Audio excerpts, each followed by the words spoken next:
This is Ryan Abraham, Dan Weber, USCFootball.com. Instant analysis, practice number 7 here on Howard Jones Field. I guess Steve Sarkisian called a little bit sloppy today.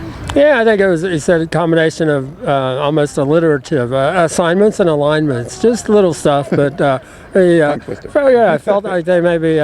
He said, I would say it wasn't our best practice, and he said, I'll tell you that, and I'll tell them that. He wants to see them come back better Thursday, and probably, to be expected. He gave us an interesting number. He ran the ball more than 70 times Saturday in practice. And that was without Buck Allen, without Ty Isaac, without Soma. So that's a lot of work for the guys, especially Trey Madden and then Jaleel Pinner, today. So I think there's some good things about that because they're getting an awful lot of work for the guys that are here. But there were just some, I guess, a lot of little things that weren't as up to snuff. He said things they haven't been missing on. And they've kind of set a pretty good standard in terms of how they've been executing. So today wasn't a building on where they'd like to be.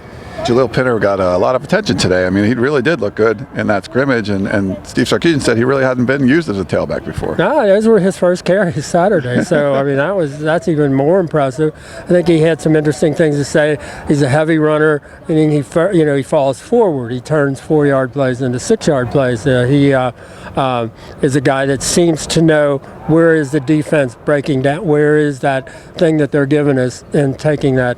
I think he opened some eyes in terms of his running ability. He Saturday and today looked really good.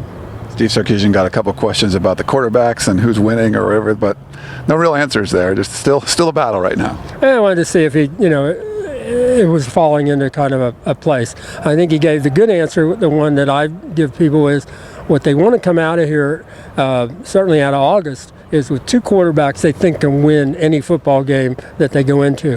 That's pretty much what Steve said. We want to have, he said 14 games or whatever. You don't usually have the same guy, take all the snaps. And he said, I want to feel comfortable with both of those guys going into, he said, no matter who starts and all that. So he's not going to give away any of that part of it, but the thought is we want both of them ready to go. It was a tougher day for Max a little bit. He had a couple of picks, and the defense, both Kevon Seymour and Hayes Pollard made great diving interceptions on the 2 interceptions. But I think that's the right answer. We want to have 2 quarterbacks that we can win with. They threw some different fronts at him too, Steve Sarkisian was talking about. Yeah, he said they were testing the quarterbacks and not giving them, preparing them just to see how they handled it. They were also asked them to call some plays at the line of scrimmage, which they haven't been doing. So there was progress that way. All right, well, Alex, I'm going to wrap it up here. It's a little chilly. We're both a little cold here on Howard Jones Field. I don't know what's going on, a lot of wind. But for Dan Weber, this is Ryan Abraham. Make sure you check out USCFootball.com for more.